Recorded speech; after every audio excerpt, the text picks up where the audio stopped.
Hello बच्चों, let us read this question. This question says coordinate covalent bond is present in, और हमारे options हैं option A CO3 2 minus, option B H2O, option C O3 और option D KCl. सो इस question को solve करने के लिए हमें जो की कंसेप्ट रिक्वायर्ड है वो है concept of hybridization and structure of molecules. So अगर हम देखें तो हमारे पास ऑप्शन ए में गिवन है कार्बोनेट आयन यानी कि CO3 2 माइनस. सो इसका स्ट्रक्चर होता है कुछ इस तरीके का, C double bond O with a minus charge, और यहाँ पे भी इस ऑक्सीजन पे माइनस चार्ज. सो हम देख सकते हैं यहाँ पे कार्बन की वैलेंसी सेटिस्फाइड है क्योंकि उसने 4 बॉन्ड फॉर्म किए, और हर ऑक्सीजन की भी वैलेंसी सेटिस्फाइड है क्योंकि इस ऑक्सीजन के पास एक बॉन्ड है तो यहाँ पे नेगेटिव चार्ज प्रेजेंट है, और इस ऑक्सीजन के पास भी एक बॉन्ड है तो नेगेटिव चार्ज प्रेजेंट है. एंड जो हमारे पास ये थर्ड ऑक्सीजन है उसने 2 बॉन्ड्स फॉर्म किए. अब अगर हम यहाँ पे कार्बन का हाइब्रिडाइजेशन चेक करें तो वो हो जाएगा sp2. ऐसा इसलिए क्योंकि कार्बन ने यहाँ पे 1, 2 और 3 बॉन्ड पेयर्स फॉर्म किए, यानी कि जो स्टेरिक नंबर हो जाएगा वो हो जाएगा 3.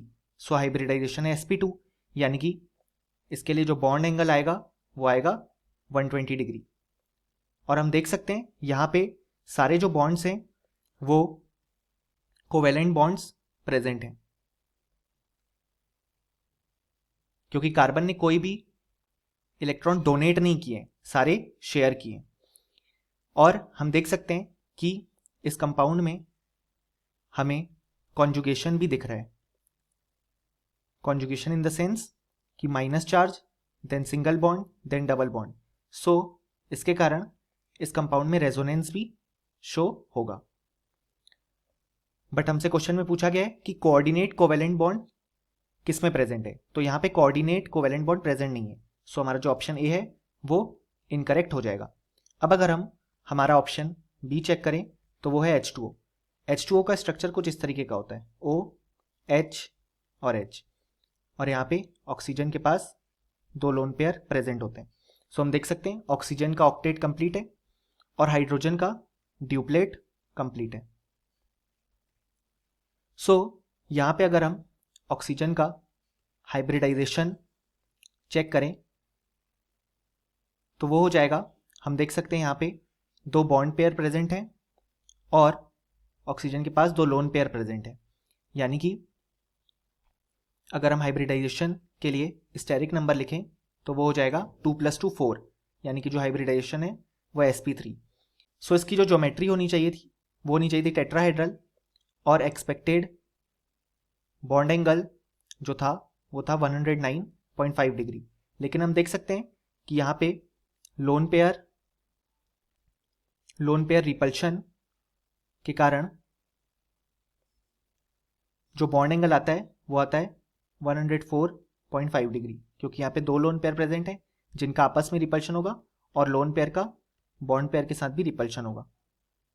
सो इन दोनों रिपल्शन के कारण जो बॉन्ड एंगल होता है वो डिक्रीज हो जाता है. और यहाँ भी हम देख सकते हैं कि ओनली कोवेलेंट बॉन्ड प्रेजेंट है क्योंकि यहाँ भी सारे इलेक्ट्रॉन शेयर हो रहे हैं, कोई भी डोनेट नहीं हो रहे. सो हमारा ऑप्शन बी इनकरेक्ट है. अब अगर हम हमारा ऑप्शन सी चेक करें तो वो है O3 यानी कि ओजोन. सो जो ओजोन का स्ट्रक्चर होता है वो कुछ इस तरीके का होता है, O डबल बॉन्ड O, और यहाँ पे कोऑर्डिनेट बॉन्ड प्रेजेंट होता है. हम इस स्ट्रक्चर को कुछ इस तरीके से भी ड्रॉ कर सकते हैं, O डबल बॉन्ड O, क्योंकि यहाँ पे इस ऑक्सीजन ने डोनेट किए हैं इलेक्ट्रॉन तो यहाँ पे प्लस चार्ज आता है और यहाँ पे माइनस चार्ज आता है. सो अगर हम यहाँ पे देखें इस स्ट्रक्चर को फिर से तो यहाँ पे कुछ इस तरीके से स्ट्रक्चर फॉर्म हुआ. सो यहाँ पे ऑक्सीजन के पास एक लोन पेयर प्रेजेंट है. सो अगर हम यहाँ पे हाइब्रिडाइजेशन देखेंगे इस ऑक्सीजन के लिए तो इस ऑक्सीजन ने 1 और 2 यानी कि 2 बॉन्ड पेयर फॉर्म किए और एक लोन पेयर ऑलरेडी प्रेजेंट है, तो जो स्टेरिक नंबर हो जाएगा वो हो जाएगा 3, यानी कि हाइब्रिडाइजेशन हो जाएगा sp2। सो जो एक्सपेक्टेड बॉन्ड एंगल है वो है 120 डिग्री, लेकिन lone pair bond pair repulsion के कारण जो बॉन्ड एंगल हमें देखने को मिलता है वो आता है 116.8 डिग्री। और हम देख सकते हैं जैसा कि हमने इस स्ट्रक्चर को इस तरीके से भी ड्रॉ किया, O double bond O and coordinate bond O। सो यहाँ पे कोऑर्डिनेट कोवेलेंट बॉन्ड प्रेजेंट है, और इसी कोऑर्डिनेट कोवेलेंट बॉन्ड को हमने इस तरीके से भी ड्रॉ किया जिसमें यहाँ पे माइनस चार्ज है और यहाँ पे प्लस चार्ज। ऐसा इसलिए क्योंकि यहाँ पे एक ऑक्सीजन ने इलेक्ट्रॉन्स को डोनेट किया, जैसा कि हमने अभी तक किसी भी स्ट्रक्चर में नहीं देखा। सो हम बोल सकते हैं कि जो हमारा ऑप्शन सी है वो बिल्कुल करेक्ट है। और हम ये भी देख सकते हैं कि यहाँ पे भी कॉन्जुगेशन प्रेजेंट है। कॉन्जुगेशन मतलब यहाँ पे हम देख सकते हैं minus, then single bond, then double bond present है। सो यहाँ पे भी रेजोनेंस शो होगा।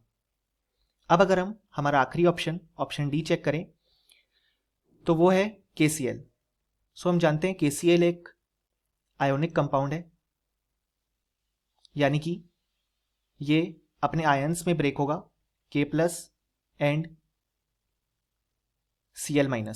सो यहाँ पे कोई कोवेलेंट बॉन्ड भी प्रेजेंट नहीं है और कोऑर्डिनेट बॉन्ड भी प्रेजेंट नहीं है, यानी कि हमारा जो ऑप्शन डी है वो इनकरेक्ट हो जाएगा। सो फाइनली हमें बोल सकते हैं कि इस क्वेश्चन का जो करेक्ट ऑप्शन है वो है ऑप्शन सी।